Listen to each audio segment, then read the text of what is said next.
রাজধানী সহ সারা দেশে আজ নানান আয়োজনে পালিত হয়েছে শুভ জন্মাষ্টমী। সনাতন ধর্মাবলম্বীরা এই দিনে ভগবান শ্রীকৃষ্ণের জন্মদিন উদযাপন করেন। রাজধানীর শ্রী শ্রী ঢাকেশ্বরী জাতীয় মন্দিরে বাংলাদেশ পূজা উদযাপন পরিষদ এবং মহানগর সর্বজনীন পূজা কমিটির উদ্যোগে নানান আয়োজনে দিবসটি পালিত হয়। এলএমই সার্টিফাইড বিশ্বসেরা কপারে তৈরি ওয়ালটন কেবলস, যা আপনার স্থাপনাকে রাখবে সব সময় নিরাপদ। বিকাল ৩টায় পলাশীর মোড়ে ঐতিহাসিক কেন্দ্রীয় জন্মাষ্টমীর শোভাযাত্রার উদ্বোধন করেন সেনাপ্রধান জেনারেল ওয়াকারুজ্জামান। এ সময় আরও উপস্থিত ছিলেন নৌবাহিনী প্রধান অ্যাডমিরাল মোহাম্মদ নাজমুল হাসান, বিমান বাহিনীর প্রধান air chief marshal Hasan Mahmud Khan এবং নবম পদাতিক ডিভিশনের GOC major general Mohammad Muin Khan. এর আগে নৃত্য পরিবেশনার মধ্য দিয়ে শুরু হয় আয়োজন। হিন্দু ধর্মাবলম্বীরা গভীর শ্রদ্ধা ও ভক্তির সাথে এই উৎসব পালন করে থাকেন।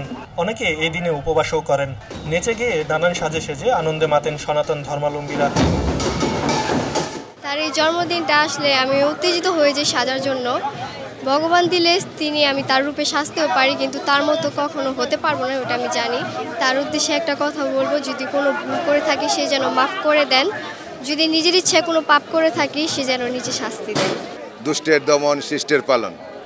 আমরা চাই এই বাংলাদেশে যারা অগণতান্ত্রিক, যারা সাম্প্রদায়িক, যারা দেশ সামনের দিকে এগিয়ে যাওয়ার জন্য বাধা সৃষ্টি করে, যারা মানুষের বিরুদ্ধে মধ্যে বৈষম্যের সৃষ্টি করে, এই অশুভ শক্তির বিলোপ হোক এবং জাগ্রত হোক সে অসাম্প্রদায়িক বাংলাদেশ, যেখানে হিন্দু, মুসলমান, বৌদ্ধ, খ্রিস্টান সাথে থাকবে, পাশে থাকবে।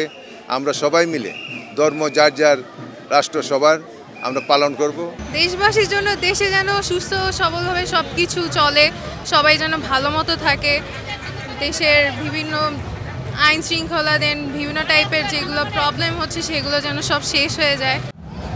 এরপর ঐতিহ্যের নান্দনিক উপস্থাপনায় শুরু হয় বিশাল শোভাযাত্রা। প্রতি বছরের মতো এবছরও পলাশীর মোড় থেকে শুরু হয়ে পুরান ঢাকার বাহাদুর শাহ পার্কে গিয়ে শেষ হয় শোভাযাত্রাটি। আব্দুল্লাহ আল বাকি, খবরের কাগজ, ঢাকা। খবরের কাগজ, নিখাত, নির্ভীক, নিরপেক্ষ।